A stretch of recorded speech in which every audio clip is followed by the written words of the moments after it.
The Genome Project per se started in 1990, the mapping effort. And the mapping effort was almost finished by 2001. So when Genome Quebec was created, it was just the right time to say, what do we do with this knowledge?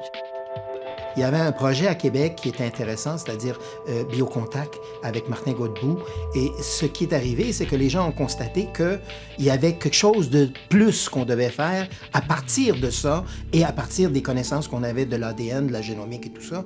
Mais il manquait quand même une culture de multidisciplinarité qu'on voyait, qui s'est développée autour du projet Génome humain, où est-ce qu'on amène des ingénieurs, des physiciens, des chimistes ensemble, des médiciticiens pour travailler sur des programmes complexes de recherche. Il fallait créer un organisme qui permette de positionner le Canada dans la génomique parce qu'on n'avait pas participé vraiment au séquençage du génome humain. Mais ça ne pouvait pas exister sans la participation individuelle des provinces, parce que l'idée au départ était que les provinces fournissaient 50% du financement et le Canada fournissait 50%. C'est un partenariat entre le Canada, le Québec et les universités.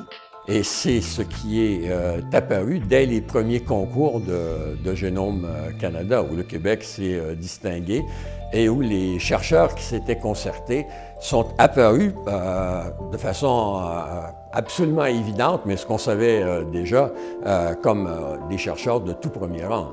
Je me souviens au Québec, c'était Jean Rochon qui était ministre de la Recherche, puis je lui donne une puce à ADN, puis j'explique qu'on peut regarder tous les gènes humains dans une cellule humaine, lesquels sont exprimés, lesquels ne sont pas.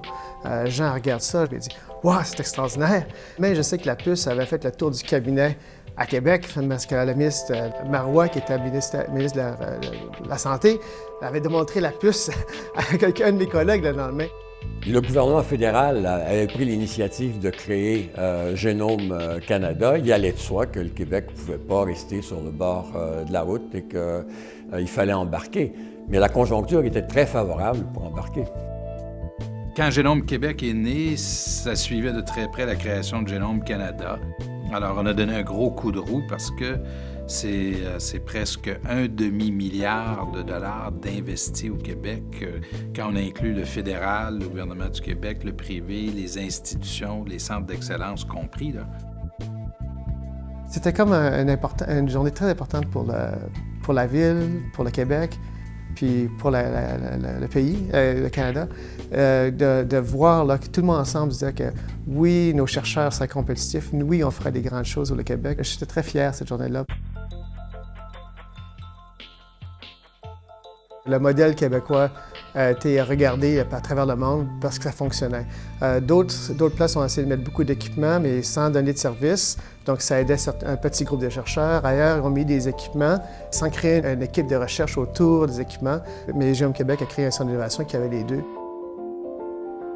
Le projet AppMap, quand il a été soumis à Génome Québec en 2001, fin 2001, c'était un projet qui était une lettre d'intention avec, dans le monde, des gens qui avaient l'intention de faire ça. Quand le projet a été soumis et évalué, le groupe avait été constitué et Génome Québec a été le premier à financer, avec 15 millions, Tom Hudson pour le projet AppMap, qui a été 10% de tout le financement du projet AppMap international et qui a lancé finalement. Les autres ont dit « Oh, le Canada est déjà rentré là-dedans et est capable de le faire ». Et on a toujours été à l'avant-garde dans ce projet-là. For me, the day that after 7 years of developing Cartagene and P3G, the day that it was announced that it was actually going to move forward and we finally had the funding for it was probably the most frightening day of my life because now you have to do it, and all your dreams, your ideas of how it could be done, should be done, how it'll change society or could change society, now you have to prove it. The citizens of Quebec participated at 24% as volunteers in this project.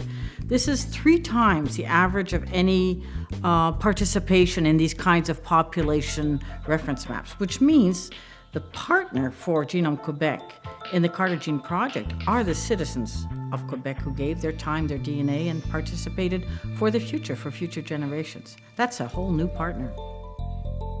Il y a un projet fantastique qui a été fait à l'Université Laval, c'est le projet Arborea avec John Mackay et Jean Bousquet. Mais ces gens-là ont utilisé les mêmes outils, la même approche, la même technologie. Moi, je voyais ce qui se faisait chez Tom Hudson et je voyais le besoin qu'il y avait chez John Mackay, le projet Arborea. Et donc, je pouvais mettre ensemble des connaissances, même de chercheurs qui n'étaient pas dans le même projet. C'était une chose gagnée, en fait, que si on mettait le paquet, si on était sérieux dans la mise en œuvre des moyens pour lancer un génome Québec, que ce serait un succès. Et ça a été le cas, effectivement. We know that if we invest some money in a format that leverages support from the federal government, from the private sector, from university institutions and laboratories, then we have a winning formula. And then we can really be in a world-class situation. Au début, on était comme à Yuri Gagarin. On avait un grand espoir de faire ceci: séquencer le génome, cartographier les gènes, trouver des marqueurs, puis être capable d'identifier des maladies à l'avance et de trouver des médicaments ou des cibles pour pouvoir soigner des maladies. Là, maintenant, on a fait cet aspect-là. Donc, on est allé sur la Lune, on est allé faire le séquençage. Maintenant, on est dans l'application. Maintenant, on peut dire que la génomique, elle est partout en biologie. Elle n'est plus, une spécialisation. Ce qui ne veut pas dire que des investissements très importants ne restent pas à faire. Ils vont continuer à devoir être extrêmement importants. La technologie a immensément progressé, mais elle coûte aussi de plus en plus cher. La recherche est rendue en évolution extrêmement rapide dans beaucoup de directions. Je pense que ce qui est encore important, c'est que voir que la génomique est encore à la base de presque toute la nouvelle médecine, que ce soit en cancer, en neurologie, etc. On va beaucoup se démarquer sur le plan international pour les projets que nous faisons actuellement dans le domaine des sciences de la vie.